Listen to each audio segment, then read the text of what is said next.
recevons ce soir une jeune femme pétillante, Mariama Camara. Bonsoir. Bonsoir. Alors, vous êtes américaine d'origine guinéenne, vous êtes créatrice de mode. Mariama Fashion Production, c'est votre entreprise. Ouais. Vous vivez à New York. D'abord, pourquoi New York et pas une ville de la mode comme Paris ou Milan? Parce que déjà, New York, c'est l'une des plus grandes villes au monde, mais aussi c'est la ville qui m'a accueillie avec les bras ouverts. Et c'est une ville où il y a beaucoup d'opportunités. Ils adorent l'Afrique, ils adorent le travail qu'on fait et ils nous acceptent. Donc, pourquoi pas rester dans une ville où tu es accepté, où tu peux progresser. C'est pourquoi j'ai choisi New York. C'est un peu le rêve américain, finalement. C'est un petit peu cliché, mais vous êtes arrivé aux États-Unis avec 100 $ en poche, vous ne parliez pas la langue. Ça rend les choses évidemment très compliquées, mais vous avez tenu bon? Oui, j'ai tenu parce que déjà, je suis une fille, je sais ce que je veux dans la vie. Et j'ai pas froid aux yeux. Donc, même si j'étais dans une ville où je parlais pas la langue, je savais déjà ce que je voulais faire. Donc, je me suis lancée dedans.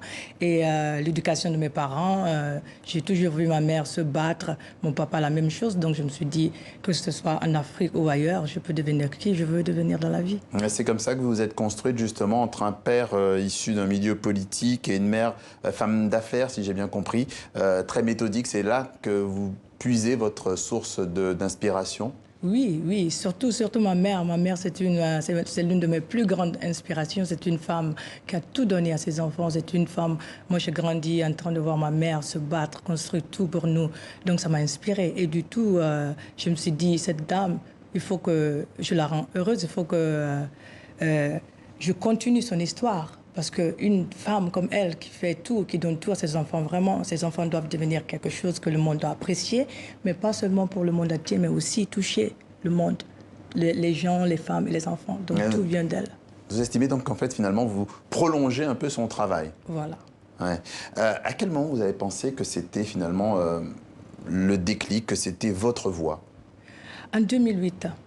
En 2008, parce que j'étais mannequin à New York, j'ai fait un peu le maquillage, j'ai fait styliste. Donc, j'étais quand même dans la vie de New York, mais il y a un moment dans la vie de tout le monde où tu te dis, qu'est-ce que je veux faire dans la vie? Est-ce que je veux continuer avec cette belle vie, cette New York scene, ou changer? Et moi, quelque chose m'est arrivé et j'ai vraiment, quand ça m'a touché, je me suis dit, Mariama, tu viens d'un pays, d'un continent africain où les femmes souffrent, les enfants souffrent, et toi, tu es là, tu as tout ça. Donc, vraiment, ça m'a touché. Je me suis dit, je ne veux plus travailler pour faire de l'argent, mais je veux suivre ma passion. Vous trouviez que c'était trop superficiel, la vie là-bas, c'est ça? Oui. Mais même avec la superficie, tu peux toujours t'en sortir, si tu sais ce que tu veux. Il y a des gens qui ont été clés dans votre vie, dans ce métier, qui vous ont ouvert des portes? Oui, quand on parle de ma carrière, si aujourd'hui je parle de ma carrière, à part le bon Dieu, je dirais Tory Burch. Parce que c'est cette dame vraiment qui m'a lancé. Qui est dans la mode, hein, effectivement. Oui, elle est créatrice américaine. C'est elle qu'on voit ici. Voilà, oui, c'est Tory Burch vraiment qui m'a vraiment lancé. Je ne peux pas cesser de remercier cette dame parce que ce n'est pas seulement moi qu'elle a aidé, mais elle a aidé toute l'Afrique et toutes les femmes qui travaillent avec nous. Alors on va s'intéresser justement à ce que vous faites. Vous êtes une sorte d'intermédiaire entre les productions de tissus en Afrique et les créateurs de mode, hein, si je ne me trompe pas. Vous en êtes venu là parce que vous estimiez peut-être que le commerce n'était pas assez équitable? C'était pas ça le premier truc. Le premier truc pour moi, c'est le respect. C'est le manque de respect qu'on n'a pas pour le tissu africain.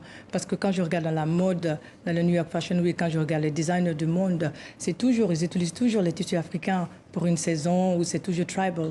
Et moi, je voulais vraiment qu'on respecte le tissu africain comme je le porte. Donc tribal, on dit. Hein, voilà, c'était toujours une saison et on laissait comme ça. Et moi, je voulais moderniser ça pour que les femmes puissent porter le textile africain tous les jours, pas seulement pour un jour. Voilà. Et ça s'est adapté aussi à l'hiver? Pas encore, mais on a de très belles surprises. Oui. Le tie-and-dye, le hand woven, ce sont des tissus sur lesquels vous travaillez. On va voir une artisane à Kindia. C'est l'une des premières avec laquelle vous avez travaillé. Vous m'aviez dit quand on préparait cette interview. Qu'est-ce qu'elle fait là, précisément? Ouais, là, elle est en train de faire, c'est du batik. Elle s'appelle Fatoumata Bangura.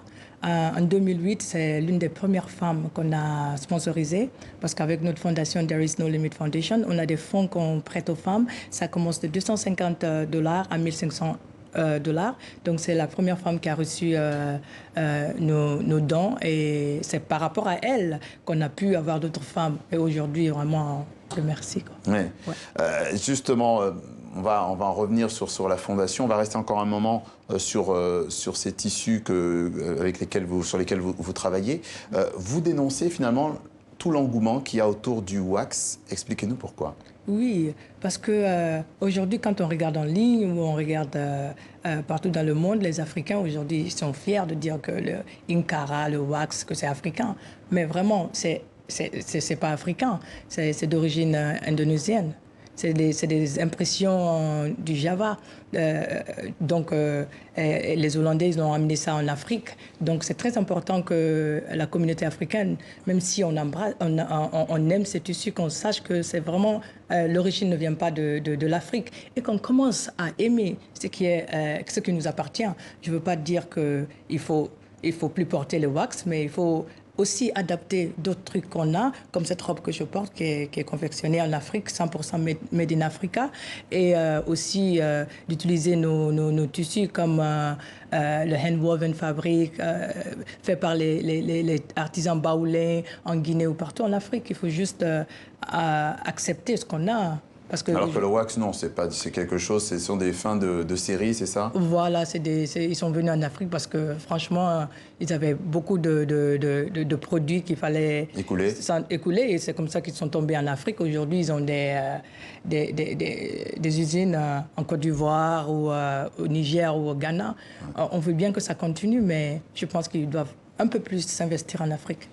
Revenons justement à ce tissu, ce que vous portez effectivement, après les négociations, après les ventes, ces tissus finissent parfois sur les épaules de célébrités. Ce fut le cas pour Michelle Obama, du temps où elle était première dame des États-Unis. Comment ça s'est fait?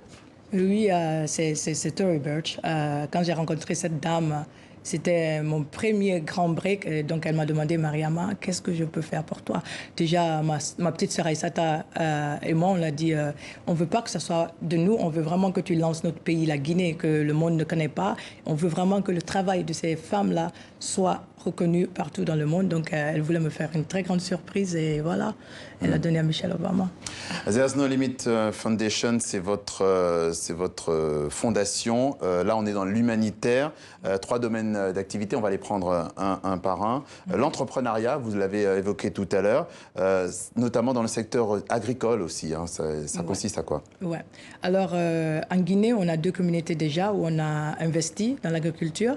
Et la semaine prochaine, je serai à Conakry pour faire plus de travail sur ça et dans d'autres domaines pour notre fondation, comme l'excision. Oui, justement, l'éducation, plus de livres, plus de savoir, mais aussi le fait de vouloir rompre la culture de l'excision, éduquer les futurs adultes, les enfants, les garçons et filles, c'est là la clé aujourd'hui. Ouais, parce que pendant très longtemps, quand on parle de l'excision, des trucs, c'est toujours les femmes qui sont là. Mais aujourd'hui, moi, je pense que ça doit être une conversation entre les femmes et les hommes. Pourquoi on excise les femmes en Guinée? C'est parce que l'homme guinéen ne veut pas épouser une femme qui n'est pas excisée. Alors, il faut que d'abord on explique à cet homme pourquoi et les difficultés et les problèmes que la femme peut avoir quand elle est excisée. Donc aujourd'hui, avec notre fondation, l'année dernière, on était à Conakry, on est passé à la télé, on a fait beaucoup de sensibilisation.